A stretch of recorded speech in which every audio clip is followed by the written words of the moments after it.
श्री श्री राधा माधव की, श्री श्री कृष्ण बलराम गौर निताई राधा श्याम सुंदर ललिता सखी विशाखा सखी की, श्री वृंदावन धाम की, श्री गिरिराज गोवर्धन की, राधा कुंड श्याम कुंड द्वादश गुणात्मक ब्रजमंडल धाम की, अंतर्जाति कृष्ण भावनामृत संघ की, जगत गुरु श्रील प्रभुपाद की, समवेत वैष्णव भक्त वृंद की, गौर प्रेमानंदी। ओम ज्ञानतिमिरन्धस्य ज्ञानाञ्जनं शलाकया चक्षुरुन्मीलितं येन तस्मै श्रीगुरुवे नमः। श्रीचैतन्यमनोभीष्टं स्थापितं येन भूतले स्वयं रूपकदा मह्यं ददाति स्वपदान्तिकम्। वन्देऽहं श्रीगुरुं श्रीयुतपदकमलं श्रीगुरून् वैष्णवंश्च श्रीरूपं साग्रजातं सहगणा रघुनाथान्वितं तं सजीवं साद्वैतं सावधूतं परिजनसहितं कृष्णचैतन्यदेवं श्रीराधाकृष्णपादान् सहगणा ललिता श्रीविशाखान्वितंश्च। नमो ओं विष्णुपादाय कृष्णपृष्ठाय भूतले श्रीमते भक्तिवेदान्त स्वामिन् इति नामिने। नमस्ते सारस्वते देवे गौरवाणी प्रचारिणे निर्विशेषशून्यवादी पाश्चात्यदेशतारिणे। वाञ्छाकल्पतरुभ्यश्च कृपा सिन्धुभ्येव च पतितानां पावनेभ्यो वैष्णवेभ्यो नमो नमः। वृन्दाय तुलसीदेव्यै प्रिया वै केशवस्य च विष्णुभक्तिपदे देवी सत्यवत्यै नमो नमः। नित्यानन्द नमस्तभ्यं प्रेमानन्दप्रदायिने कलुकल्मोषनाशनं जानवापतये नमः। नमो महावदन्याय कृष्णप्रेमप्रदायते कृष्णाय कृष्णचैतन्य नाम्ने गौरतिशे नमः। पञ्चतत्त्वात्मकं कृष्ण भक्तरूपस्वरूपकं भक्तयवतारं भक्तख्यं नमामि भक्तशक्तिकं। जयतां सरतो पङ्गु मम मन्दमतिर्गति मत्सर्विश्वपदाम्बुज राधामदनमोहनं। दिव्याद्वृन्दारण्यकल्पद्रमादं श्रीमद्रत्नाङ्गरं सिंहासनस्थं राधासुलगोविन्ददेवो प्रेष्ठालिव्येषेद्वमानं स्मरामि। तप्तकाञ्चन गौराङ्गी राधे वृन्दावनेश्वरी वृषभानुसुते देवी प्रणमामि हरिप्रिये। हे कृष्णा करुणा सिन्धु दीनबन्धो जगत्पते गोपेश गोपिकान्त राधाकान्त नमस्ते। नमस्ते गिरिराजाय श्रीगोवर्धननामिने अशेषो क्लेशनाशाय परमानन्ददायिने। जयति जयति वृन्दारण्यमे तन्मुरारे प्रियतममतिसाधो सन्तवैकुण्ठवासः। रमयति सौषधा गोपालयन्यत्र गोपाः स्वरितमधुरवेणुर्वर्धयन् प्रेमरर्षे। चिदानन्दभानो स्वदानन्दसूनौ परप्रेमपात्रे द्रवब्रह्मगात्री अगानाम्लवित्री जगत्क्षेमदात्री पवित्री क्रियं गोपुरमित्रपुत्री। जय श्री कृष्ण चैतन्य प्रभु नित्यानंद श्री अद्वैत गदाधर शिवासादि गौर भक्तवृंद। हरे कृष्णा कृष्णा कृष्णा हरे हरे हरे राम राम राम हरे हरे। ओम नमो भगवते वासुदेवाय। ओम नमो भगवते वासुदेवाय। ओम नमो भगवते वासुदेवाय।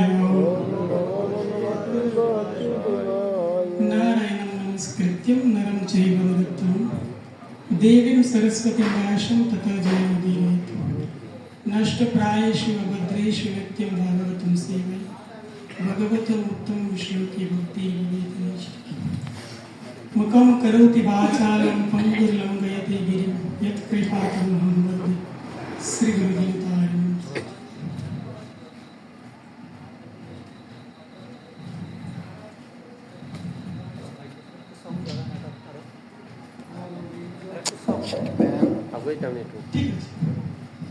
ঠিক আছে।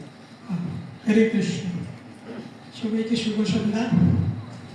আমার খুব নার্ভাস লাগছে, খুব বিচলিত সবাইকে সামনে দেখে। সব পরিবারের লোক, বয়োজ্যেষ্ঠরা, পিতৃব্য গুরুব্য, যাদেরকে দেখছি সবাই পরিবারের অংশ, বয়োজ্যেষ্ঠ। এই ভয় হচ্ছে খুব বেশি, আবার কনফিডেন্সও আছে নিজের মধ্যে, একটু বিশ্বস্ত অনুভূতি আছে যে ভুল করলে অসুবিধা নেই, সামনে যারা আছে ঘরের লোক। আমরা কালকে যুবলীলাতে ছিলাম শ্রী রাধা মাধব মন্দিরে। সেখানে জাগ্রত ছাত্র সমাজ, ছোট ছোট বাচ্চাদেরকে টিচিংস দেওয়া হচ্ছে কিভাবে বক্তৃতা দিতে হবে, প্রেজেন্টেশন দিতে হবে, আলাদা আলাদা বিষয়ের উপরে এক একজন স্টুডেন্টসকে স্টেজে উঠে পারফর্ম করতে হবে। এবং যিনি শিক্ষক আছেন উনি নিচে বসে আছেন, উনি লিখে লিখে দিচ্ছে প্রত্যেকটা স্টুডেন্টকে এক একটা চিঠি লিখে দিচ্ছে যে তোমাকে এই 5 লাইন লিখে দিলাম, এই 5 লাইন তুমি উপরে গিয়ে স্টেজে গিয়ে পারফর্ম করবে। মানে শিক্ষক লিখে দিচ্ছে, দিয়ে বলছে এখন তুমি স্টেজে দাও, আমার সামনে এটাই বলো, সুন্দর করে প্রেজেন্ট করো। আমার একই রকম অনুভূতি হচ্ছে যে যারা তাদের আগে প্রভু পরিচয় দিচ্ছিলেন ভক্তি বেদান্ত রিসার্চ সেন্টার কলকাতা, কি কি কত কিছু, আর বাস্তবিক পরিচয় হচ্ছে হরে কৃষ্ণ নামহট্ট সংঘ আমতেল। সো একটাই পরিচয় যে এই নামহট্ট সংঘ বা এখান থেকেই ভগবত ভক্তির সূত্রপাত। আমার পূজ্য কাকাশ্রীর সামনে বসে আছেন কাকু, তো যার হাত থেকে ভগবত গীতার সংস্পর্শ আমাদের পরিবারে আসে। তো ভগবত গীতা আমাদের পরিবারে প্রবেশ করে এবং এখান থেকে ভগবত গীতার সাথে আমাদের সম্পর্ক তৈরি হয়। তো এখন বিভিন্ন পরিচয় তৈরি হয়ে গেছে, কিন্তু বাস্তবিক পরিচয় একটাই, নামহট্ট সংঘ বা এখানকার আন্তর্জাতিক কৃষ্ণ ভাবনামৃত সংঘের যে প্রচার, তার একটা বিশেষ অনুকম্পা যেটা আমাদেরকে এখন সেবার সুযোগ দিচ্ছে, কৃষ্ণ ভক্তির সুযোগ দিচ্ছে। কিছু মাস পূর্বে আমি একটা ইনস্টিটিউটে যাই, IIT, Indian institute of technology. এটা হচ্ছে চাইনা এবং হিমাচল প্রদেশের মধ্যে, একদম চাইনিজ বর্ডার। মানে ইনস্টিটিউট হচ্ছে ভারতীয় উপমহাদেশের সবচাইতে বড় শিক্ষা প্রতিষ্ঠান। পুরো পৃথিবীব্যাপী টেকনোলজিতে দুইটা ইউনিভার্সিটি আছে, একটা হচ্ছে আমেরিকাতে ম্যাসাচুসেটস আর একটা হচ্ছে ভারতে IIT, সবচাইতে বড় শিক্ষা প্রতিষ্ঠান। তো সেখানে 17 দিনের একটা অনুষ্ঠান হয়, ক্যাম্প।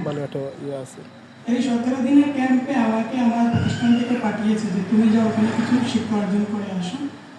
আর ওখানে যারা এসেছিলেন তারা পুরো পৃথিবীর বিখ্যাত সায়েন্টিস্ট, রিসার্চার, ডক্টর, তারপরে আধ্যাত্মিক গুরু, প্রায় 80টির উপরে দেশ থেকে সবচেয়ে বরেণ্য ব্যক্তিরা এখানে এসেছিলেন, যাদের পৃথিবীর সবচেয়ে প্রমুখ ব্যক্তিরা, প্রসিদ্ধ ব্যক্তিরা একসাথে জড়ো হয়েছেন IIT-তে 17 দিনের একটা অনুষ্ঠানের জন্য, যেটার নাম ছিল mind, brain and consciousness seminar. মন, বুদ্ধি এবং চেতনার উপরে সেমিনার ছিল মূলত 17 দিনের, এবং যেখানে পুরো জাপান থেকে বিশ্ববিখ্যাত সায়েন্টিস্টরা এসছে, আমেরিকা থেকে ডক্টর এসছে, ভারতের প্রসিদ্ধ গুরুদেব সদ্গুরু রবিশঙ্কর, এরকম ব্যক্তিরা এসেছিলেন। এবং টপিক ছিল মন, বুদ্ধি এবং চেতনা, তার উপরে আলোচনা। তো এইরকম একটা ইউনিভার্সিটিতে প্রথমবারের মতো আমাকে হরে কৃষ্ণ আন্দোলন থেকে পাঠিয়েছে, এবং আমি বেশ আনন্দ, হৃদয়ে বিশেষ উৎফুল্লতা প্রকাশ পাচ্ছিল যে প্রথমবার এরকম একটা এডুকেশন ইনস্টিটিউটে যেতে পারছি এজ এ স্টুডেন্ট। আমার খুব আনন্দ হচ্ছিল এবং ব্যাপক এক বিশেষ অনুভূতি প্রকাশ পাচ্ছিল হৃদয়ের মধ্যে। ঠিক তখনই আমি দেখছি অনলাইনে আমাদের এখানে দামোদর প্রোগ্রাম চলছে, দামোদর আরতি কীর্তন। যখন সন্ধ্যাবেলা নাম হট্টে দামোদর আরতি কীর্তন হচ্ছে, সর্বপ্রিয় প্রভু গৌরারতি করছেন। তারপরে আমাদের সুন্দর গৌর প্রভু জয়দেবের প্রাণদান হ্যাঁ, তারপরে সুবল প্রভু যশোদা মাইয়া এবং দামোদরের অদ্ভুত লীলা বলেই যাচ্ছে শ্লোকের পর শ্লোক। তখন আমার আইআইটিতে মনে হচ্ছে যে এখানে বেকার, আমাকে এখন গ্রামে যেতে হবে। মানে যেখানে পুরো পৃথিবীব্যাপী লোকেরা আসছে, আমার সেখানে থেকে বিলকুল আনন্দ হচ্ছে না, মনে হচ্ছে যে আমি বিশেষ কিছু মিস করছি। সেটা হচ্ছে গ্রামের নামহট্টের প্রোগ্রাম এবং এইরকম একটা মানে এনভায়রনমেন্ট, যেখানে আমি দেখছিলাম আমার কাকু এসে দীপদান করছেন, চেয়ারম্যান কাকু এসে দীপদান করছেন, দেবাশিস তার ম্যানেজমেন্ট করছেন, এখনো লেগে আছেন। তারপরে সবাই এক বিশেষভাবে এক অদ্ভুত ফেস্টিভ্যাল তৈরি করে দিয়েছেন, যেটা আমি একটা পৃথিবী বিখ্যাত ইনস্টিটিউটে পুরো বরেণ্য ব্যক্তিরা আসছে সেখানে বুঝে পাচ্ছিলাম। এই বিশেষ সংস্কার বা এরকম এক অদ্ভুত আনন্দ যেটা এখানে পাওয়া যায় সেটা তৈরি করে দিয়েছেন, যেটা বাস্তবিক করতে আপনারা আমাদের হৃদয়ে প্রকাশ করে দিয়েছিলেন। ভগবদ গীতায় কৃষ্ণ বলছেন ইয়দ ইয়দ আচরতি শ্রেষ্ঠস্তত্তরা। যে প্রকারে বরিষ্ঠরা, যে প্রকারে সিনিয়ররা এবং সমাজের মুখ্য ব্যক্তিরা যেটাকে অনুসরণ করে কিংবা সমাজের মুখ্য ব্যক্তিরা যেটা পালন করে, সাধারণ ব্যক্তিরা অটোমেটিক সেটা ফলো করে। খুব সিম্পল প্রিন্সিপাল। আর আমাদের জন্য সেটা হচ্ছে প্র্যাকটিক্যাল এক্সাম্পল।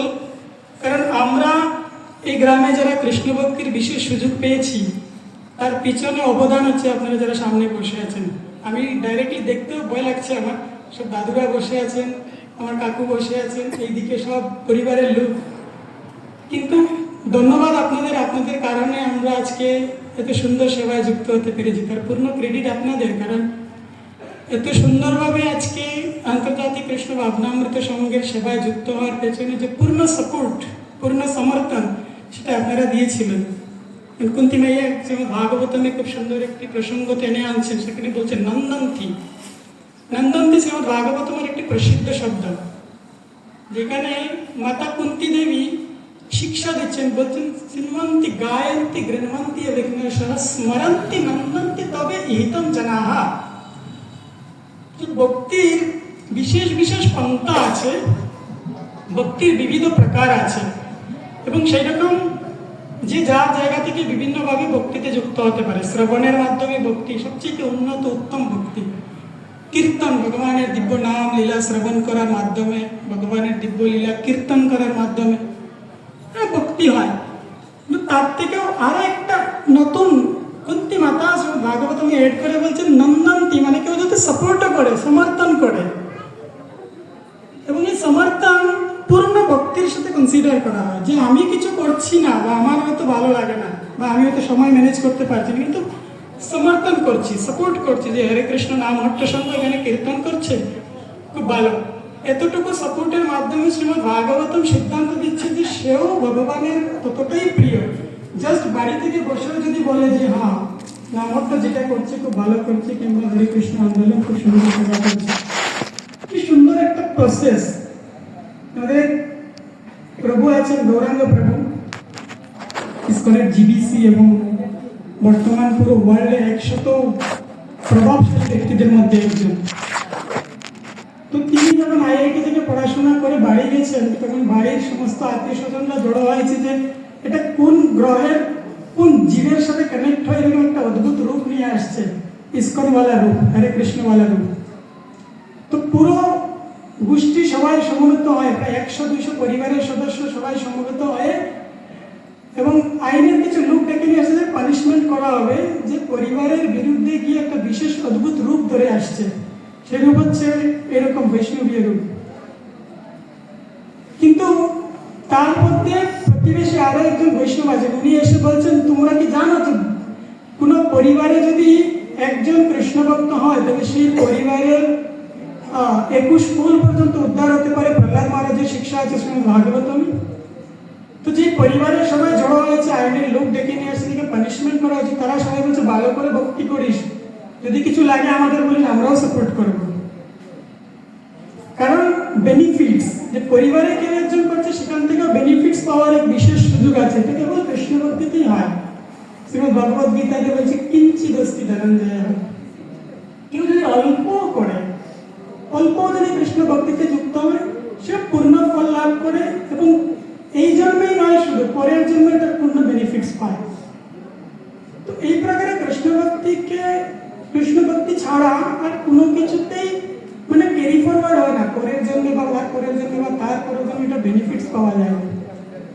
তো আমরা যারা যুক্ত হচ্ছি, আমরা যারা এখানে ভক্তি করছি বা আপনারা যারা এই মহল তৈরি করে দিয়েছেন, বৃন্দাবন ধাম বানিয়ে দিয়েছেন এই পরিস্থিতিটাকে, তার জন্য অত্যন্ত কৃতজ্ঞ। আমরা সত্যি আপনাদের জন্য অনেক অনেক গর্ব অনুভূত করি যে আপনারাই একমাত্র যারা আমাদেরকে এত সাপোর্ট করেন, এত কৃষ্ণ ভক্তিকে অগ্রসর হওয়ার জন্য সমর্থন করে থাকেন।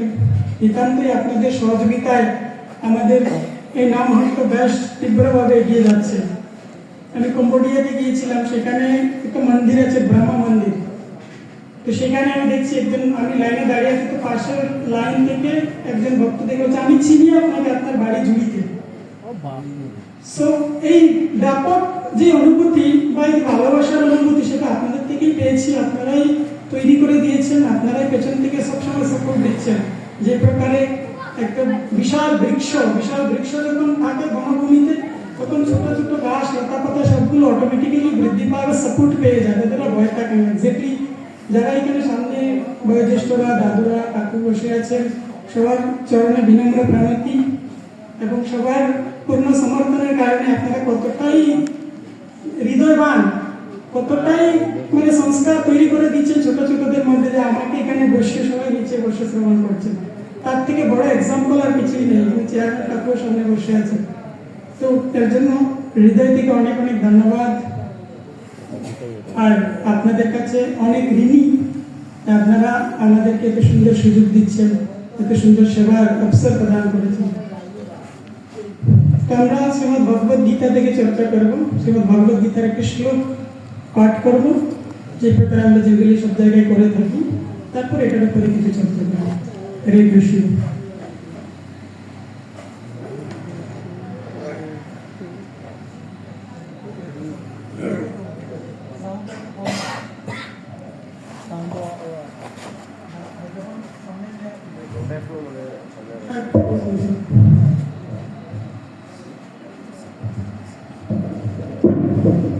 সাউন্ড আর ইয়ে না, হাই হয় না, একটু বাড়াই দাও।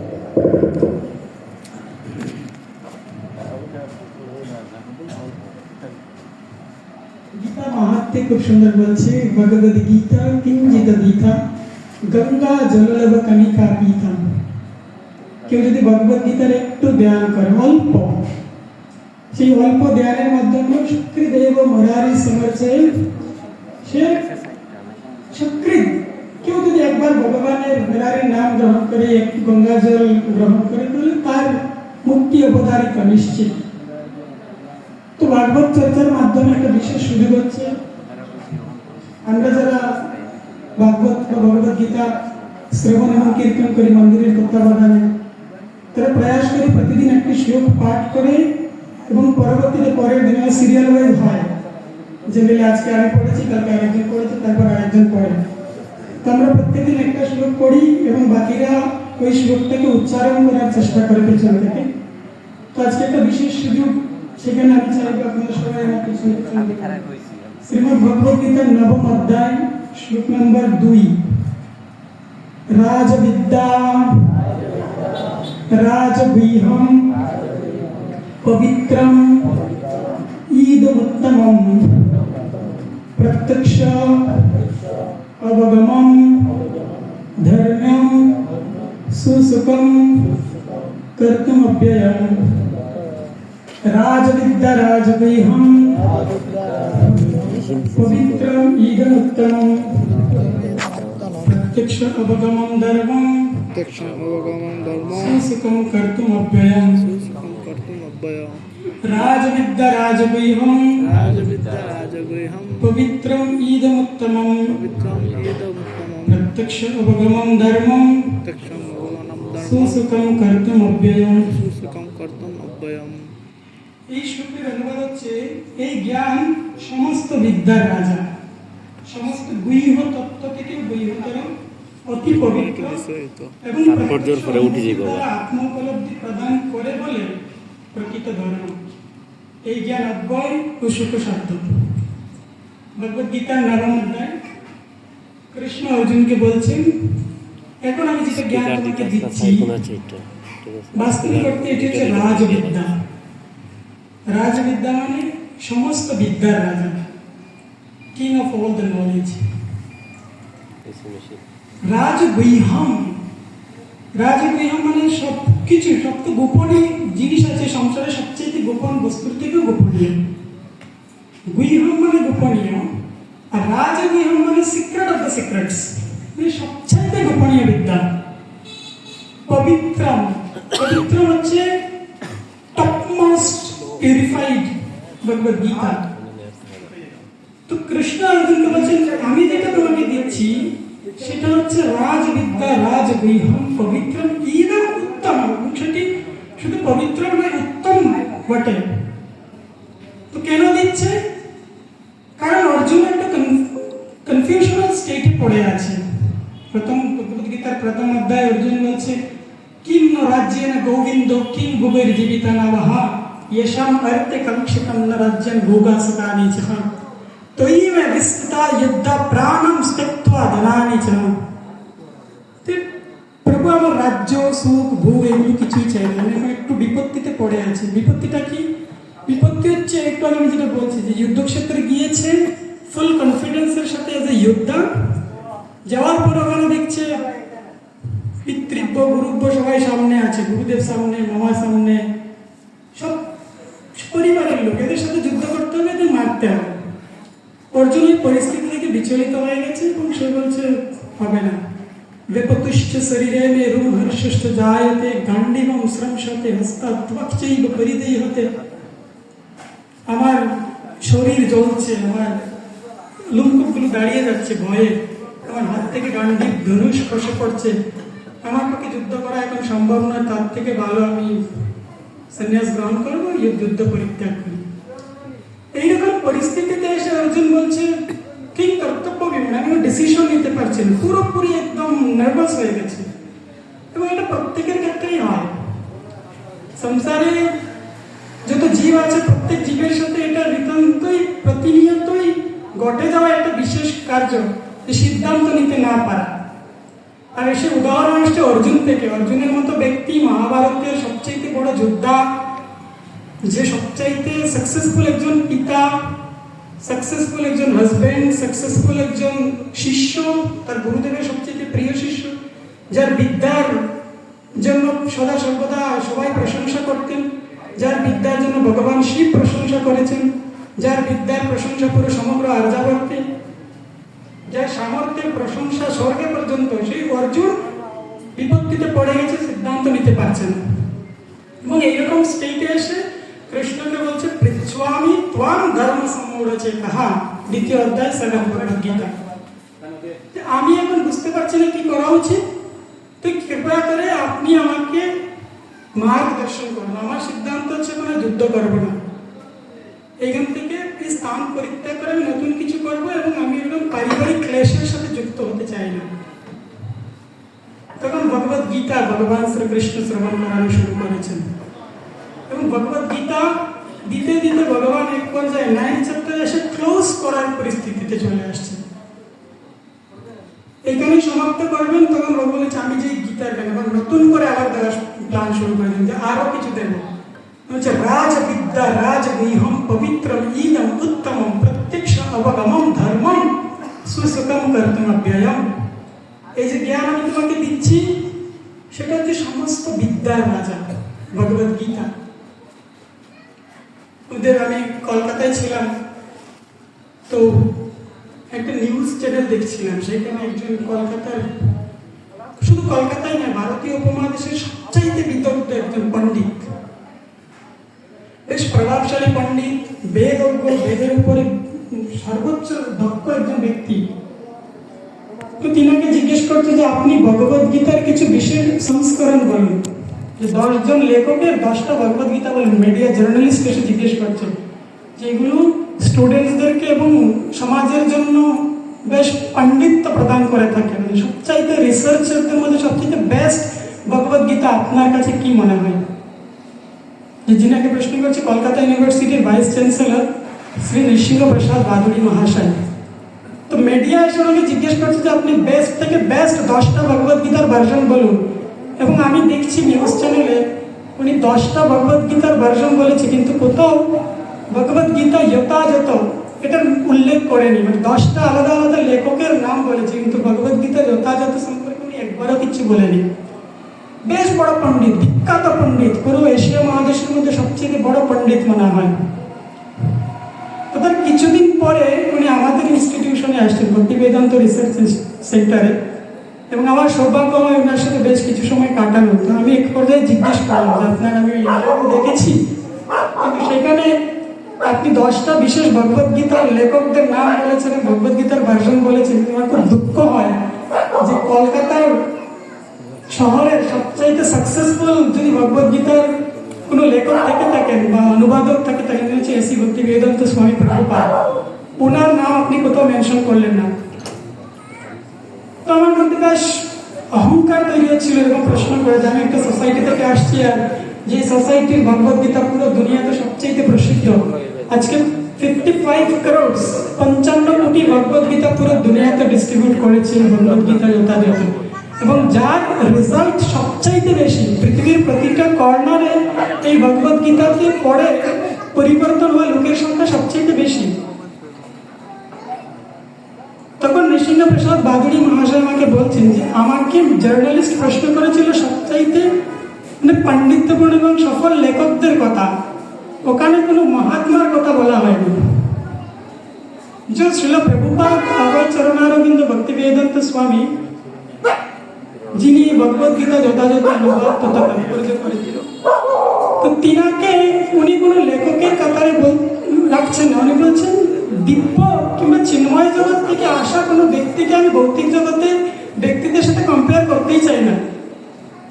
তো কলকাতা শহরে আজ থেকে 125 বছর পূর্বে, 130 বছর পূর্বে এক অদ্ভুত সন্ত মহাত্মার আবির্ভাব হয়, যার নাম হচ্ছে অভয়চরণ দে। এবং এই অভয়চরণ দে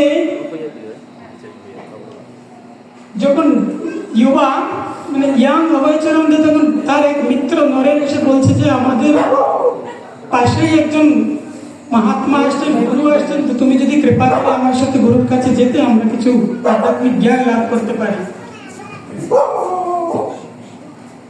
তো শিল প্রভুপাদ অভয়চরণ দে বলছেন আমার যাওয়ার কোনো ইচ্ছা নেই, সাধু সন্তরা জেনারেলি সব সাধু সন্তরা ফ্রড হয়, ভণ্ড হয়।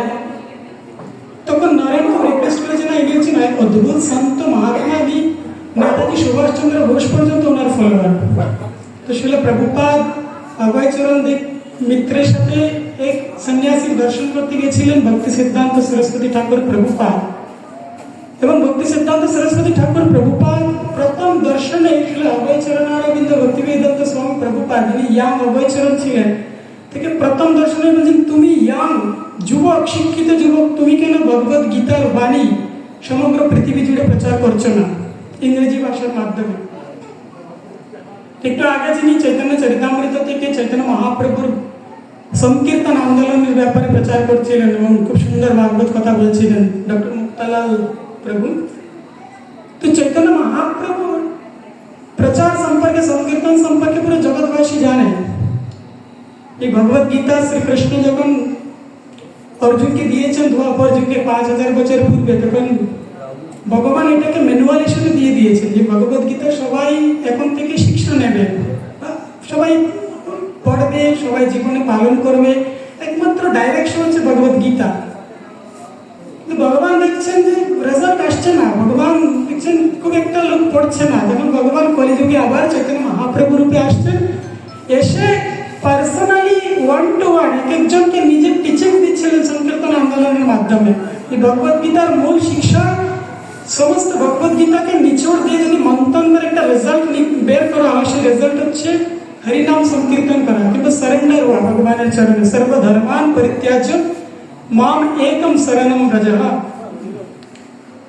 তো সেই ভগবদ গীতার নির্যাস কিংবা নিছড় অর্জুনের মাধ্যমে দেওয়ার পরে দেখছেন তেমন রেজাল্ট আসছে না। ভগবান চৈতন্য মহাপ্রভু রূপে কলিযুগে এসে নিজে পার্সোনালি এক একজনের কাছে গিয়ে প্রচার করতে শুরু করেছেন এবং নিত্যানন্দ প্রভু সহ হরিদাস ঠাকুর সবাইকে পারমিশন দিয়েছেন ওপেনলি, শোনো শোনো নিত্যানন্দ, শোনো হরিদাস, সর্বত্র আমার আজ্ঞা করো প্রকাশ। আজ্ঞা কি? ভগবত গীতা ফলো করা। ভগবত গীতার ফাইনাল ইনস্ট্রাকশন ফলো করাই হচ্ছে আমার একমাত্র আজ্ঞা। প্রতি ঘরে ঘরে গিয়া করো এই ভিক্ষা, বলো কৃষ্ণ, ভজো কৃষ্ণ, করো কৃষ্ণ শিক্ষা। এবং এইটা চৈতন্য মহাপ্রভু ব্যাস তীব্রভাবে পুরো ভারতবর্ষে প্রচার করে দিয়েছেন এবং পুরো সাউথ ইন্ডিয়া থেকে শুরু করে নর্থ ইন্ডিয়া সমস্ত জায়গায় সংকীর্তন আন্দোলনের এক ব্যাপক প্রশংসা ছড়িয়ে পড়েছে। এবং মহাপ্রভু তার বিশেষ 6 জন শিষ্য সহ আরো কিছু শিষ্যদেরকে বৃন্দাবনে পাঠিয়েছিলেন যে দাও তোমরা ব্রজধামকে উন্নয়ন করো, ব্রজধামকে প্রকাশ করো, ব্রজধামকে উদ্ধার করো। শ্রী রূপ, শ্রী সনাতন ভট্ট রঘুনাথ, শ্রী জীব গোপাল ভট্ট দাস রঘুনাথ, পরবর্তীতে শ্যামানন্দ প্রভু, নরোত্তম দাস ঠাকুর। তো মহাপ্রভুর এই আদর্শকে তার ফলোয়ার্সরা খুব বেশি ভারতবর্ষে ব্যাপক প্রচার করে যাচ্ছিলেন। বৃন্দাবন ধাম উন্নয়ন হচ্ছিল, রাধাকুণ্ড উন্নয়ন হচ্ছিল, শ্রী বিগ্রহকে আবার পুনঃ প্রতিষ্ঠা করেছেন, রাধা গোবিন্দদেব বৃন্দাবন ধামে আবার চলে আসছেন, মদন মোহন বৃন্দাবনে প্রতিষ্ঠা হয়েছেন সনাতন গোস্বামীর মাধ্যমে, খুব হচ্ছে। এবং চৈতন্য মহাপ্রভু এই সংকীর্তন আন্দোলনকে সমস্ত ভারতব্যাপী প্রসিদ্ধ করে দিয়েছেন। ভারতের প্রত্যেকটা কোনায় কোনায় সংকীর্তন আন্দোলন সম্পর্কে জনপ্রিয়তা পেয়ে গেছে। যে জীবের একমাত্র উদ্দেশ্য হচ্ছে শ্রী চৈতন্য মহাপ্রভুর নির্দেশিত পন্থা হরে কৃষ্ণ মহামন্ত্র জপ কীর্তন করা এবং ভগবত ভক্তির অনুশীলন করা।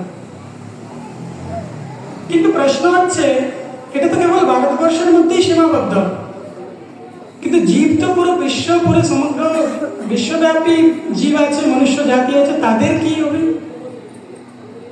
খুব সুন্দর চৈতন্য মঙ্গল বলছে যদি পাপি ছাড়ি ধর্ম দূর দেশে যায় মর সেনাপতি ভক্ত যাইবে তো তাই। কোয়েশ্চেন হচ্ছে প্রভু যদি পাপীদের কি অবস্থা? পাপীরা তো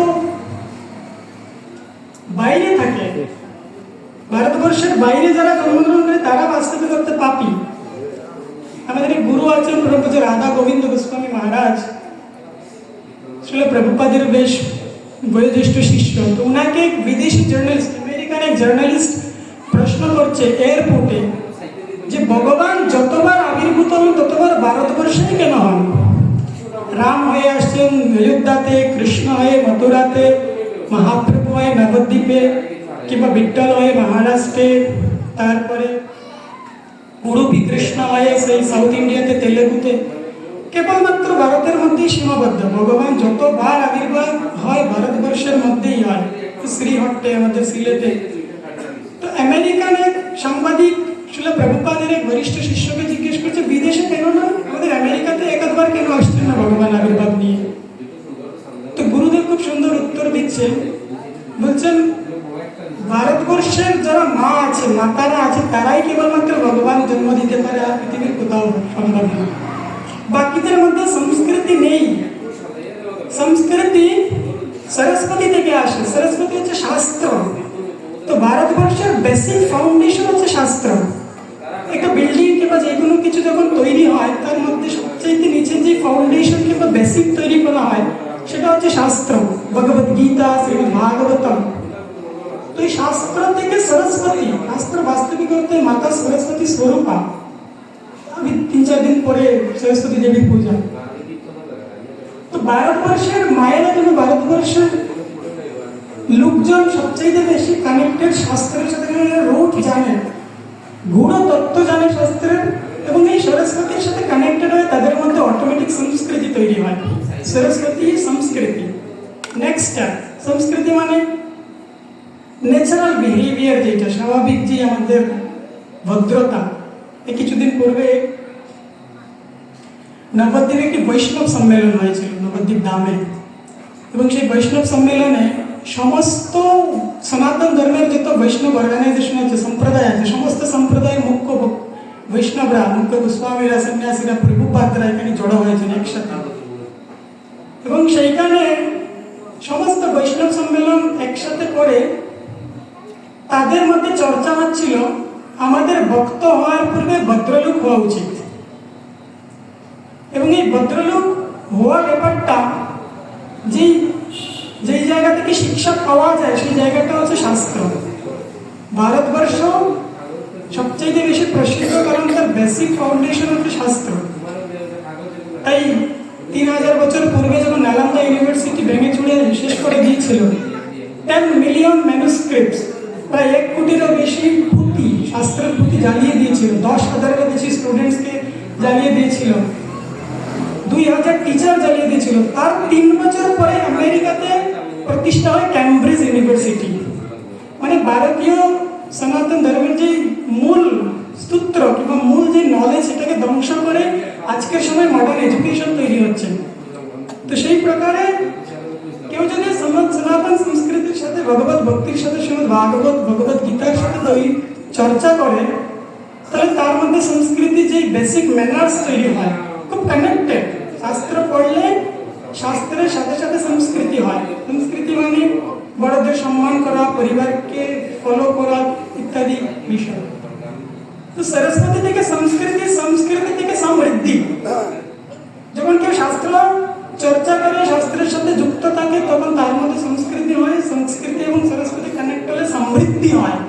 সমৃদ্ধি মানে সবাই জানি, অপুলেন্ট, প্রসপেরিটি, যশ, নাম, প্রতিপত্তি, জনপ্রিয়তা। এবং এই সরস্বতী, সংস্কৃতি, সমৃদ্ধি যখন ইন্টারকানেক্ট হয়, তখন সমসিদ্ধি চলে আসে। সমসিদ্ধি মানে কৃষ্ণ ভক্তি। বাস্তবিক আলটিমেট যেটা আমাদের কানেক্ট করার কথা, একমাত্র উদ্দেশ্য জীবের। তো জীবের স্বরূপ হয় কৃষ্ণের নিত্যদাস। যে কৃষ্ণের সাথে কানেক্ট করার যে পন্থা, সেটা ভগবান শ্রীকৃষ্ণ অর্জুনকে ভগবত গীতায় দিচ্ছেন যে তোমার উচিত আমি যেটা বলি সেটা ফলো করা। নিজের মতো করে নিজের মন গড়া একটা সিদ্ধান্ত নিয়ে সেখানে যাওয়া নয়। সো সেই এক্সাক্ট প্রসেস কৃষ্ণ ভগবত গীতা অর্জুনকে দিচ্ছেন। এবং যেই অর্জুন ভগবত গীতা প্রথম দিকে বলছে যে আমার হাত থেকে ধনুক খসে পড়ছে, আমার লুম খুব দাঁড়িয়ে যাচ্ছে, আমার শরীর জ্বলছে, আমি যুদ্ধ করতে পারবো না, আমি সন্ন্যাস গ্রহণ করব, সেই অর্জুন ভগবত গীতার আলটিমেট 18 অধ্যায়ে গিয়ে ভগবত গীতা পুরো ভগবত গীতা শ্রবণ করার বলছেন নষ্ট মোহ স্মৃতির লব্ধা তৎপ্রসাদাৎ মায়া অচ্যুতঃ স্থিত অস্মি গত সন্দেহ করিষ্যে বচনম তবঃ। হে প্রভু, আমার একটু আগে আমি মোহগ্রস্ত হয়ে গেছিলাম, এই সব কিছু দেখার পরে, যুদ্ধক্ষেত্রে আসার পরে আমি মোহগ্রস্ত হয়েছি। এইবার আমার মোহ চলে গেছে, নষ্ট মোহ নষ্ট হয়ে গেছে। স্মৃতির লব্ধা, একটু আগে স্মৃতি হারিয়ে ফেলেছিলাম, ভগবত গীতা শোনার পরে স্মৃতি রিটার্ন চলে আসছে, স্মৃতির লব্ধা তৎপ্রসাদা। প্রভু, আপনি যে ভগবত গীতা দিয়েছেন, সেই ভগবত গীতা প্রসাদ পাওয়ার পরে স্থিত অস্মি, এখন আমি স্থির আছি, ফিক্সড আছি। গত সন্দেহ, সংশয় দূর হয়ে গেছে। করিষ্যে বচনম তবঃ, আপনি যা বলবেন তাই করবেন। সেটা হচ্ছে পাওয়ার অফ ভগবত গীতা। এই ভগবত গীতা এত বেশি পাওয়ারফুল, বাস্তবিক জীবনে এটা এত রেজাল্ট, এটা পড়ার মাধ্যমে, শ্রবণ করার মাধ্যমে। তো সেই প্রকারে শ্রী চৈতন্য মহাপ্রভু সংকীর্তন আন্দোলন করে পুরো ভারতবর্ষ সংকীর্তনের এক অদ্ভুত রেভলিউশন নিয়ে আসছেন। তখন প্রশ্ন আসছে বিদেশের ক্ষেত্রে কি হবে, আমেরিকা, ইউরোপ, এই দেশগুলোতে কি হবে? তখন চৈতন্য মহাপ্রভু যে মোর সেনাপতি ভক্ত যাইবে কোথায়, একজন ভক্ত আসবে যে হচ্ছে আমার সোলজার, হেড অফ সোলজার, সেনাপতি ভক্ত, সে সেখানে যাবে প্রচার করার জন্য। তার পূর্বমাস 500 বছর পরে শ্রী অভয় চরণারবিন্দ ভক্তি বেদান্ত স্বামী প্রভুপাদ আবির্ভূত হন কলকাতায়, টালিগঞ্জে। এবং কলকাতায় টালিগঞ্জে আবির্ভূত হওয়া এক ছোট্ট অভয় চরণ, যার গুরুদেবের নির্দেশ ছিল যে তুমি এখন পৃথিবীব্যাপী এই ভগবত গীতার জ্ঞান প্রচার করো। তো গুরুদেবের নির্দেশ ছিল 22 বছর বয়সে প্রথম গুরুদেবের সাক্ষাৎ, এবং প্রথম সাক্ষাতেই গুরু নির্দেশ দিয়েছেন ভগবত গীতাকে পুরো দুনিয়াতে প্রচার করো। তার 33 বছর সাধনা করে 33 বছর পর্যন্ত এই একটাই মাইন্ডের মধ্যে ছিল যে গুরু নির্দেশ ছিল ভগবত গীতাকে বিদেশে নিয়ে যাওয়া। এবং পরবর্তীতে সন্ন্যাস গ্রহণ করে বৃন্দাবনে রাধা দামোদর মন্দিরে বসে বসে ছিল প্রভুপাদ ভাগবত ভগবত গীতা চর্চা করতেন ইংরেজি ভাষার মাধ্যমে। প্রতিদিন রাধা দামোদরে বসে প্রার্থনা করতেন, রূপ গোস্বামীর সামনে প্রতিদিন কান্না করতেন যে গুরুর নির্দেশ, আমি ভগবত গীতাকে বিদেশে নিয়ে যাব। ফাইনালি 19 ছেষট্টি সালে ছিল প্রভুপাদ মুম্বাইয়ের এক মাতাজি সুমতি মুরারজি এক মাতাজিকে রিকোয়েস্ট করেছেন যে আপনার তো অনেকগুলো জাহাজ বিদেশে যায়, তার মধ্যে একটা জাহাজের একটা টিকিট যদি আমাকে দয়া করে দিতেন, আমি সন্ন্যাসী, আমার কাছে কোনো অর্থ নেই, একটা যদি কমপ্লিমেন্টারি টিকিট ফ্রি টিকিট যদি আমাকে অ্যারেঞ্জ করে দেন, আমি আমেরিকায় যেতে চাই ভগবদ গীতা শ্রীমদ ভাগবতম প্রচার করার জন্য। তখন 69 বছর বয়স। তো 69 বছর বয়সের এক বৃদ্ধ সন্ন্যাসী এক মাতাজি মুম্বাইয়ের এক বিজনেস ওয়েমেন মাতাজিকে জিজ্ঞেস করছেন যে একটা ফ্রি টিকিট দেওয়ার জন্য আমেরিকাতে যাব ভগবদ গীতা প্রচার করার জন্য।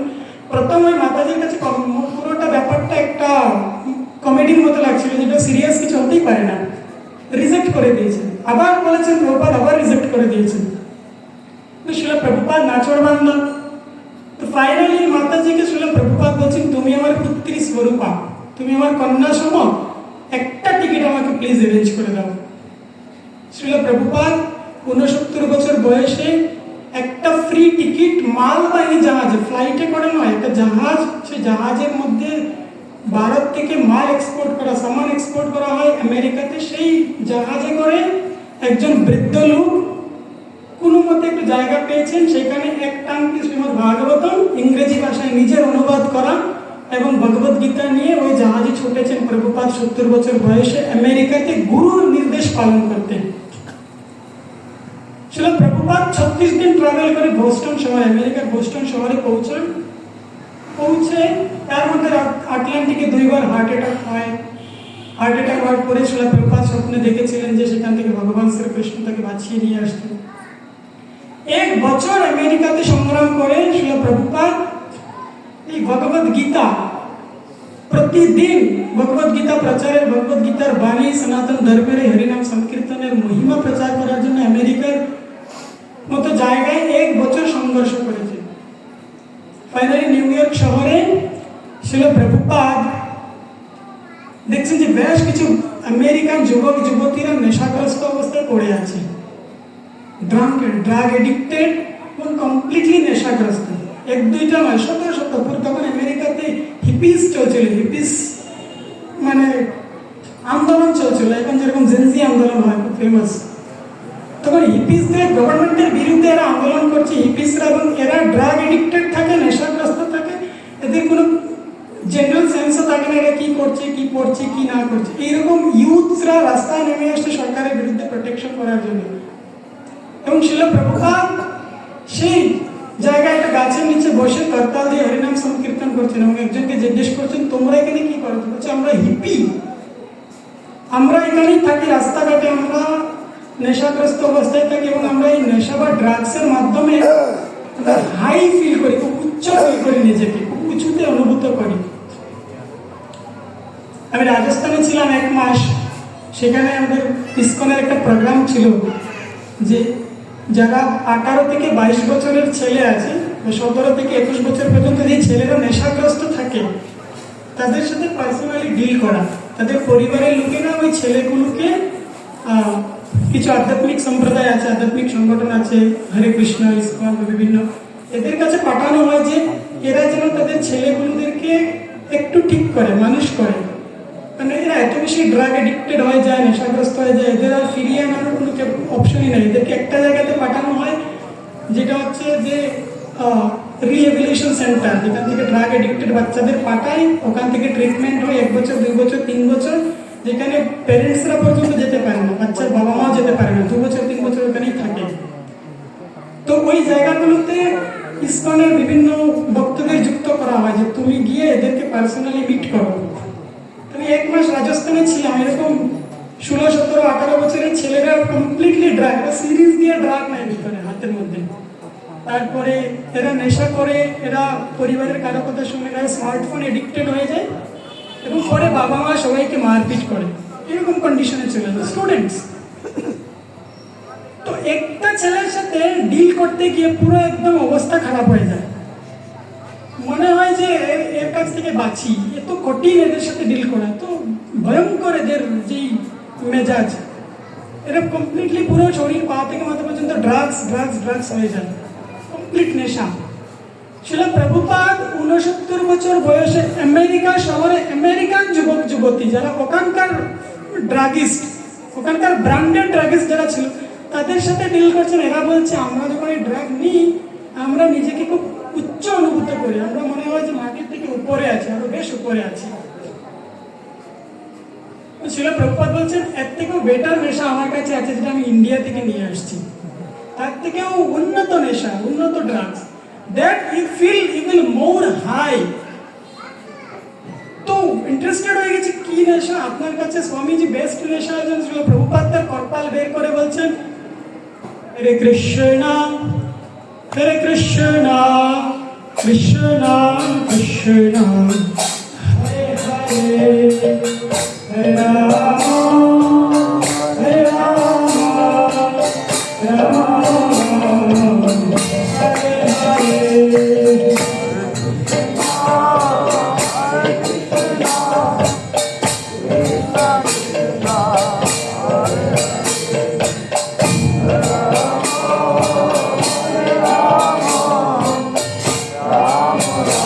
Hare Hare.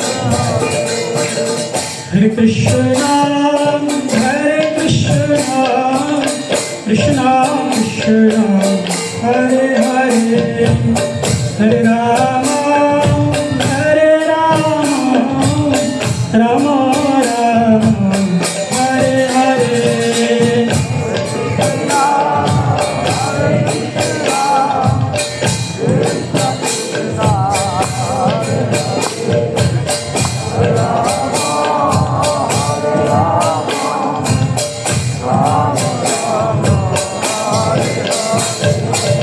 Hare Krishna, Hare Krishna, Krishna Krishna, Hare Hare, Hare Rama, Hare Rama, Rama Rama, Hare Hare.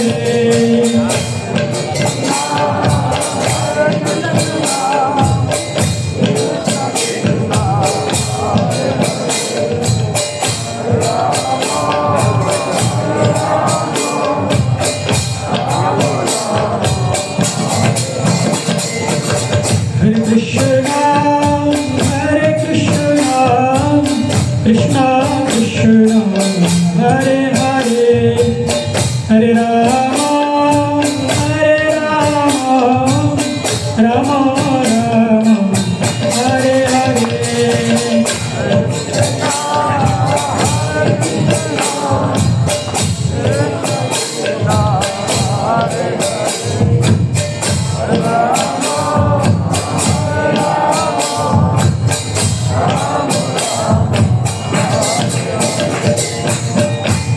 শিলা প্রভুপাদ অভয় চরণারবিন্দ ভক্তি বেদান্ত শিলা প্রভুপাদ আমেরিকান ইউথদেরকে, আমেরিকান যুবা যুবতীদেরকে বলছেন তোমরা যেই নেশায় আসক্ত সেটা টেম্পোরারি, সেটা এইখানে কিছু সময়ের জন্য তোমাকে হাই ফিল করায়, তোমাকে একটা তোমার মস্তিষ্কটাকে আলাদা করে রাখে, তুমি কোনো কিছু অনুভূতি করতে পারো না।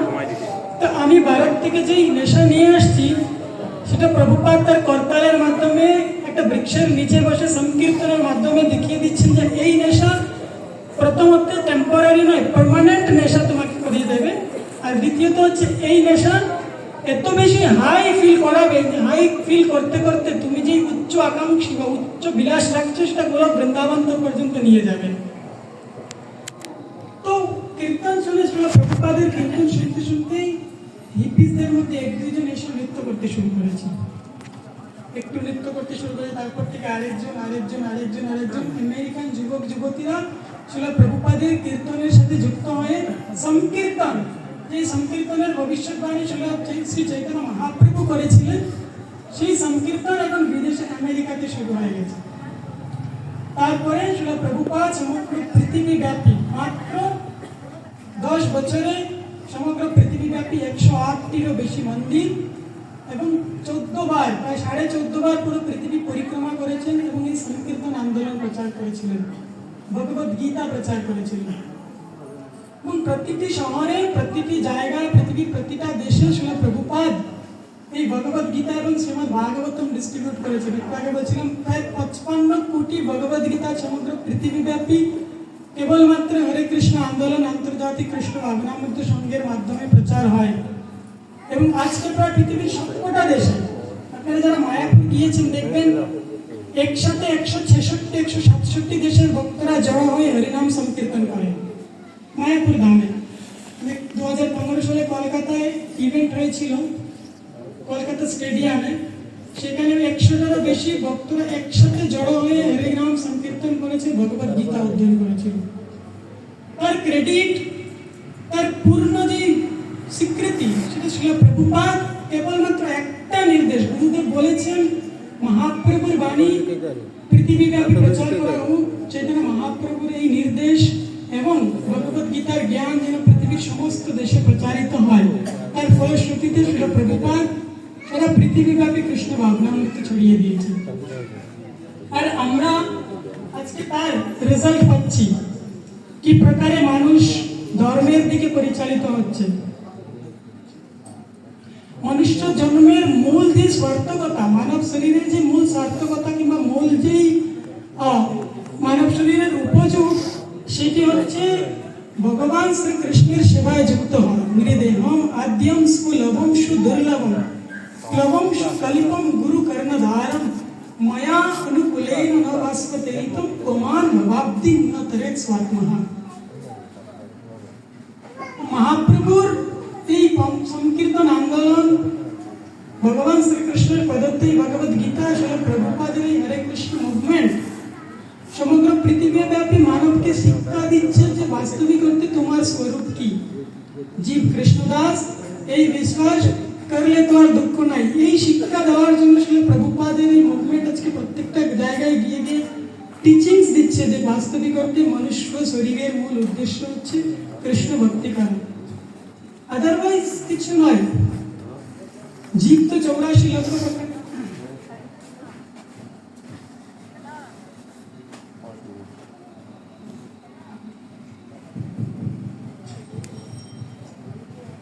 चैतन्य महाप्रभु जे पंथा हरे कृष्ण महामंत्र प्रचार, हरे कृष्ण महामंत्र संकीर्तन आंदोलन পুরো জগৎব্যাপী প্রতিষ্ঠা করার এই মূল ক্রেডিট ছিল প্রভুপাদ। এবং সেই ছিল প্রভুপাদ একটাই টিচিং দিচ্ছেন, সেটা হচ্ছে কি জীবের স্বরূপ হয় কৃষ্ণের নিত্য দাস। তুমি জীব, তোমার বাস্তবিক স্বরূপ হচ্ছে ভগবান শ্রীকৃষ্ণের সেবা করা, কারণ তার দাস, তার সেবক রূপে তোমার একমাত্র পরিচয়। अदरवाइज जीव तो আছে 84 लक्ष জনিতে করে ভ্রমণ কেশাগ্র শতিক ভার পুনঃ শতাংশ করি তার সম সূক্ষ্ম জীবের স্বরূপ বিচারি। তার মধ্যে মনুষ্য জাতি অতি অল্পতর, তার মধ্যে ম্লেচ্ছ পুলিন্দ বৌদ্ধ সবল, वेदनिष्ठ मध्य अर्धेक वेद मुख्य माने वेद निषिद्ध पाप करे धर्म नाही गणे। 84 लक्ष प्रकारेर जीव আছে, पण मनुष्य अति अल्पतर 4 लक्ष प्रकारेर मानुष। 84 लक्ष प्रकारेर मध्ये की की जलजा नवलक्षानी स्थावर लक्ष 20। 9 लाख प्रकारेर जलज जीव আছে, 20 लाख प्रकारेर स्थावर हे पशु वृक्ष पहाड़ इत्यादि। कृमय रुद्र शंकर, रुद्र माने 11 लाख प्रकारेर कृमि कीट আছে। तो जलजा नवलक्षानी स्थावर लक्ष 20 মানে 9 और 20 29 कृमय रुद्र शंकर 11 लक्ष कृमि कीट 40 30 लक्षणी पशु 30 लाख प्रकारेर पशु 40 अति 70 चतुर्लक्षणी मानसा। पक्षी नाम 10 लक्ष नाम 10 लाख प्रकारेर पक्षी चतुर्लक्षणी मानसा 4 लाख प्रकारेर मानुष। तार मध्ये मनुष्य जाती अति अल्पतर, तार मध्ये म्लेच्छ पुलिंद बौद्ध शबर वेदनिष्ठ मध्ये अर्धेक वेद मुख्य माने वेद निषिद्ध पाप करे धर्म नाही गणे। धर्माचारी मध्ये बहुत कर्मनिष्ठ, कुटी कर्मनिष्ठ मध्ये एक ज्ञानी श्रेष्ठ, कुटी ज्ञानी मध्ये एक मुक्त, कुटी मुक्त मध्ये दुर्लभ एक कृष्ण भक्त। हरि बोल। प्रोसेस অনেক লম্বা, পুরো স্ট্র্যাটেজি একদম স্টেপ বাই স্টেপ যেতে যেতে যেতে যেতে কৃষ্ণভক্তি অনুশীলন করার সংখ্যা এক আধ। আজকে পুরো জুড়ি উপজেলার মধ্যে 5 লাখ 10 লাখ লোক তো হবে, তার মধ্যে কৃষ্ণ ভক্তিতে যুক্ত হচ্ছে কত 50।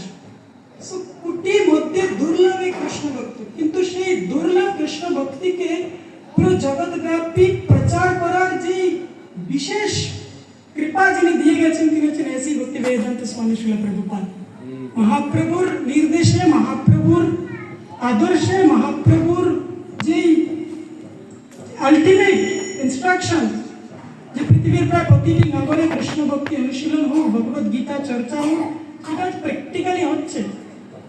চাইনাতে লোক আজকে হরে কৃষ্ণ মহামন্ত্র জপ করছে, কীর্তন করছে। মায়াপুরে গেলে দেখা যায় চাইনার যারা ভক্তরা আছে তারা রাম উচ্চারণ করতে পারে, তাদের ডিকশনারিতে তাদের ওখানকার অ্যালফাবেটে র শব্দই নেই, তো রামকে লাম উচ্চারণ করে, হরে লাম লাম লাম হরে হরে। মায়াপুরে গেলে দেখা যায় সকালবেলা জপ ক্লাসে বসে যত চাইনিজ ভক্তরা আছে কেউ র তাদের শব্দই নেই, তো তারা লাম লাম উচ্চারণ করছে। মালার মাধ্যমে তারাও তিলক হয়ে গেছে, কন্টি হয়ে গেছে, শিখা হয়ে গেছে, ধুতি কুর্তা হয়ে গেছে। ভগবানের নামের শব্দের আভাসের মাধ্যমে তাদের এত প্রভাব হয়ে যাচ্ছে। তার সম্পূর্ণ ক্রেডিট ছিল প্রভুপাদ। তিনি পুরো পৃথিবীব্যাপী কৃষ্ণ ভাবনামৃত প্রচার করে গেছেন কেবলমাত্র কীর্তনের মাধ্যমে, কেবলমাত্র শ্রবণ করানোর মাধ্যমে। ছিল প্রভুপাদ যখন শুরুর দিকে আমেরিকাতে প্রচার করতেন তখন এত ভক্ত ছিল না, এত ভক্ত জড়ো হতো না। একটা ঘরের মধ্যে করতাল বাজিয়ে প্রভুপাদ একা একা সংকীর্তন করতেন, সামনে কোনো অডিয়েন্স পর্যন্ত থাকতো না, একজনও নেই। কিন্তু গুরুদেব বলেছেন যদি কেউ নাও থাকে, চার দেয়াল আছে, চার দেয়ালকে শোনাও, তাও সংকীর্তন করো। প্রভুপাদ সেই নির্দেশ পালন করে যে সমগ্র পৃথিবী ব্যাপী হরে কৃষ্ণ মহামন্ত্রের প্রভাব। কারণ কি শ্রবণ অত্যন্ত প্রভাবশালী। প্রহ্লাদ মহারাজ তার শিক্ষায় প্রথমে বলছে শ্রবণম কীর্তনম বিষ্ণু স্মরণম পাদ সেবনম। শ্রবণ হচ্ছে ভক্তির সবচাইতে মূল সূত্র। ভক্তিতে অগ্রসর হওয়া, কৃষ্ণ ভক্তিতে যুক্ত হওয়ার প্রথম যে পন্থা হচ্ছে ভগবানের দিব্য লীলা, ভগবানের দিব্য নাম, ভগবানের দিব্য সেবা সম্পর্কে শ্রবণ করা। শাস্ত্রে খুব সুন্দর একটি প্রশ্ন আছে, এটার মাধ্যমে আমি শেষ করব। তো শাস্ত্রে খুব সুন্দর একটি প্রশ্ন, সেই প্রশ্ন হচ্ছে বাস্তবিক অর্থে অমৃত কোথায় পাওয়া যায়? অমৃত বাস্তবিক অর্থে কোথায় পাওয়া যায় সেই একটা প্রশ্ন করছে, এবং সেই প্রশ্নের উত্তরে আলাদা আলাদা পণ্ডিত আলাদা আলাদা জবাব দিচ্ছেন। অব্দৌ বিদৌ বধুমুখে ফণিনাম নিবাসে স্বর্গে সুধা বসতি বৈ বিবুধা বদন্তি। আলাদা আলাদা পণ্ডিত এই প্রশ্নের উত্তর দিতে গিয়ে বলছেন অব্দৌ, কেউ বলছে মহাসমুদ্রে অমৃত পাওয়া যায়। মহাসমুদ্রে কেন?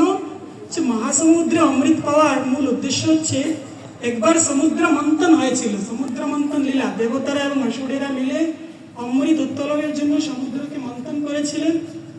সেখানে মন্দরাচল পর্বতকে দণ্ড বানিয়েছিলেন এবং বাসুকি সর্পকে রশ্মি বানিয়ে মহাসমুদ্রকে মন্থন করে অমৃত বেরিয়েছিল। তো প্রশ্ন হচ্ছে অমৃত কোথায় পাওয়া যায়? একজন পণ্ডিত বলছে সমুদ্রে অমৃত পাওয়া যায়, আরেকজন বলছে না না বিদৌ। বিদৌ মানে সপ্তমী বিভক্তি, যেটি বিদু, বিদু মানে চন্দ্র, বলছে চন্দ্রতে অমৃত পাওয়া যায়। কেন? চন্দ্রের যারা নিবাসী আছে তারা পুরোটা অমর, তো চন্দ্রে পর্যন্ত অমৃত পাওয়া যায়। আরো কিছু পণ্ডিত বলছেন, না সত্য নয়, কিন্তু পণ্ডিতদের আলাদা আলাদা মত, মন্ডে মন্ডে মতিম ভিন্না। তো কেউ বলছে না না স্বর্গে সমুদ্রে নয়, চন্দ্রে অমৃত পাওয়া যায়। অব্দৌ বিদৌ। তারপর হচ্ছে বধুমুখে। বধুমুখে মানে জড়জাগতিক আসক্তি, যেটা জড়জগতের সবচাইতে বড় আকর্ষণ, যেটা হচ্ছে স্ত্রী পুরুষের আকর্ষণ। পুরুষম স্ত্রিয়ম ইতনি ভাবম এতম তয়র মৃত্যু হৃদয় গ্রন্থিম আহু अतो गृहक्षेत्र सताप्त वित्तई जनस्य मोह अयम अहम ममेति। শ্রীমদ্ ভাগবতম প্রহ্লাদ মহারাজ শিক্ষা সপ্তম স্কন্ধ বলছে জড় জগতের যে সবচেয়ে বড় আকর্ষণ, male and female attraction, that is different, এবং ওইখানেই অমৃত পাওয়া যায়। তো আলাদা আলাদা পণ্ডিতের আলাদা আলাদা মতবাদ। অব্দৌ বিদৌ বধুমুখে ফণিনাম, কি বলছে না স্বর্পলোকে অমৃত পাওয়া যায়। স্বর্পলোক কেন? মহাভারতের প্রসিদ্ধ কথা আছে, যখন ভীমসেনকে দুর্যোধন বিষ খাইয়ে মেরে ফেলছিল এবং ফেলে দিয়েছিল জলের মধ্যে, জলের নিচে যেতে যেতে যেতে যেতে তার সাথে সর্পলোকে প্রবেশ করে, এবং সেখানে সর্পলোকে তাকে খুব সুন্দর ওয়েলকামিং করা হয় এবং তাকে বিশেষ প্রকারের পানীয় ড্রিঙ্ক অফার করা হয়, এবং সেই ড্রিঙ্ক ভীমকে এত বেশি সামর্থ্যবান করেছিল, সে একটা একটা করে 10টা গ্লাস ড্রিঙ্ক করে নিয়েছিল এবং সে ওইখান থেকে 10,000 হস্তির বল শরীরে পেয়েছিল। তো সেই সূত্রে বলা হয় যে ফণিনাম নিবাস, মানে সর্পলোকে অমৃত পাওয়া যেতে পারে। আরেকজন বলছেন অদ্যৌ বিদৌ বধুমুখে ফণিনাম নিবাসে স্বর্গে সুধা বসতি, স্বর্গেও অমৃত পাওয়া যায়। স্বর্গে অমৃত কিভাবে পাওয়া যায়? স্বর্গের দেবতাদের বলা হয় অমর, অমরা নির্জরা দেবা। স্বর্গের দেবদের আরো এক নাম হচ্ছে অমর। সেই সূত্রে বলা হয় যে এরা যতদিন বাঁচে মোটামুটি এদের আয়ুষ্কাল বলা যেতে পারে এরা অমরের মতো। স্বর্গে সুধা বসতি বৈ বিবুধা বদন্তি। 5 পণ্ডিত, 5 প্রকারের পণ্ডিত 5টা আলাদা আলাদা জবাব দিচ্ছে। অদ্যৌ বিদৌ বধুমুখে ফণিনাম নিবাসে স্বর্গে সুধা বসতি বৈ বিবুধা বদন্তি। কিন্তু এই মতে একটাও সত্য নয়, সবগুলো ভুল। কেন? বলতে সারং স্বয়ং পতিমৃতম গরলম পতন্তম কণ্ঠে সুধা বসতি বৈ বিবুধা বদন্তি। এই 5টা যে বিশেষ বিশেষ জায়গার নাম করা হয়েছে, মহাসমুদ্রে অমৃত পাওয়া যায়। বাস্তবিক অর্থে মহাসমুদ্রে যদি অমৃত হতো তাহলে তার জল নোনতা কেন, খারা জল কেন, জলের মধ্যে লবণ কেন? অমৃত হলে তো মিষ্টি হতো। তো ক্ষারম ক্যান্সেল, মহাসমুদ্রে অমৃত নেই। ক্ষয়ম, চারম ক্ষয়ম পতিমৃতম। ক্ষয়ম কেন? চন্দ্রে যদি অমৃত পাওয়া যায় তাহলে চন্দ্র থেকে ধীরে ধীরে ধীরে ধীরে পূর্ণিমা থেকে অমাবস্যা হয়, অন্ধকার কেন আসে? তো স্বয়ং ক্যান্সেল। পতিমৃতম, যদি জড় জগতের মধ্যে আকর্ষণের মাধ্যমে যদি অমৃত হতো তাহলে পতি পত্নীর মৃত্যু হতো না। এখানে পতি পত্নীকে ছেড়ে চলে যাচ্ছে, পত্নী পতিকে ছেড়ে চলে যাচ্ছে, তাহলে এটাও ক্যান্সেল। ক্ষারম স্বয়ং পতিমৃতম গরলম পতন্তম। গরলম মানে সর্পের বিষ। সর্পের মুখে যদি অমৃত হতো তাহলে সর্পের বিষক্ষয়ের মাধ্যমে কারো মৃত্যু কিভাবে হচ্ছে? এবং পতন্তম, স্বর্গে যদি অমৃত হয় তাহলে স্বর্গের দেবতাদের পতন কেন হয়? আ ব্রহ্ম ভুবনাল্লুকা পুনরাবর্তী অর্জুন। সেই ব্রহ্মলোক পর্যন্ত যাওয়ার পরেও তাদেরকে রিটার্ন আসতে হয় সংসারে। তো 5টা বিশেষ জায়গার মধ্যে পুরোটাতেই অমৃত নেই, আবারও পণ্ডিতরা জবাব দিচ্ছে। তাহলে আছে কোথায়? চারম স্বয়ং পতিমৃতম গরলম পতন্তম কণ্ঠে সুধা বসতি বৈ বিবুধা বদন্তি। কণ্ঠে, ভগবত ভক্তদের কণ্ঠে যারা শ্রবণ এবং কীর্তনের মাধ্যমে, ভগবানের নাম শ্রবণ এবং কীর্তনের মাধ্যমে যারা তাদের কণ্ঠকে, তাদের জিহ্বাকে, তাদের মুখমণ্ডলকে কানেক্ট করে, তাদের মধ্যে অমৃত আছে। বাস্তবিক অর্থে সংসারে আর কোথাও অমৃত নেই। কণ্ঠে সুধা বসতি বৈ বিবুধা বদন্তি। কিন্তু শাস্ত্র শিক্ষা দিচ্ছে স্ববৈ মনঃ কৃষ্ণ পদারবিন্দয়ে বর্চাংশি বৈকুণ্ঠ গুণান বর্ণনে করো হরির মন্দির মার্জনাদিষু শ্রুতিম চকারাচ্যুত স্বৎকতুদয়। শ্রীমদ্ ভাগবতম। আমাদের প্রত্যেকটা অঙ্গ, হাত পা, কণ্ঠ, চোখ সবকিছু ভগবানের সেবায় বা ভগবানকে উদ্দেশ্য করে করা উচিত, প্রসন্নতার জন্য, এটলিস্ট কৃতজ্ঞতার মাধ্যমে। মন্দিরে যাচ্ছি, মন্দির থেকে আসছি, নামটা প্রচার করছি কিংবা গৃহে যেটাই করছি, ভগবানকে জাস্ট কৃতজ্ঞতা অফার করাটাই হচ্ছে ভগবত ভক্তি। এবং এই অঙ্গকে ভগবানকে অফার করাটাই হচ্ছে কৃষ্ণ ভক্তি। সেইভাবে বাস্তবিক অর্থে অমৃত হচ্ছে ভগবত ভক্তি বা ভগবত ভক্ত সমন্বিত, ভগবানের দীপনাম, দীপলীলা, ভগবানের কথা শ্রবণ এবং কীর্তন করাই হচ্ছে অমৃত স্বরূপ। শ্রীমদ্ ভাগবতের প্রসিদ্ধ কথা, যখন মহামণি ব্যাসদেব সমস্ত শাস্ত্র রচনা করার পরেও শান্তি পাচ্ছিলেন না, প্রশান্তি ফিরে পাচ্ছিলেন না, একদম হতাশাগ্রস্ত অবস্থায়, তখন গুরুদেব নারদ মুনির কাছে গিয়েছেন। নারদ মুনি উত্তর আনসার দিচ্ছেন যে তোমার উচিত শ্রীমদ্ ভাগবতম রচনা করা। শ্রীমদ্ ভাগবতম ভগবানের লীলা, ভগবানের ভক্তদের লীলা সম্পর্কে তুমি শাস্ত্র প্রণয়ন করো, তবেই শান্তি ফিরে আসবে। তো বাস্তবিক শান্তির সূত্র হচ্ছে ভগবানের সম্পর্কে, ভগবানের দীপ নাম, দীপ গুণ, দীপ লীলা, লীলা কীর্তন সমন্বিত এইরকম ফেস্টিভ্যাল নিজেরা যুক্ত হওয়া। আমাদেরকে সুযোগ করে দিয়েছেন, তার জন্য আবারও অনেক অনেক ধন্যবাদ। এই ভগবত ভক্তিতে যুক্ত থাকাই হচ্ছে জীবনের একমাত্র উদ্দেশ্য এবং সফলতার একমাত্র আদর্শ। এছাড়া আমার আর বলার কিছু নেই, আমি খুব নার্ভাস। আপনারা সবাই সামনে বসে আছেন, তো আমার গুরু স্যার নির্দেশ হয়ে গেছে। ফাইনালি এইটাই ছিল।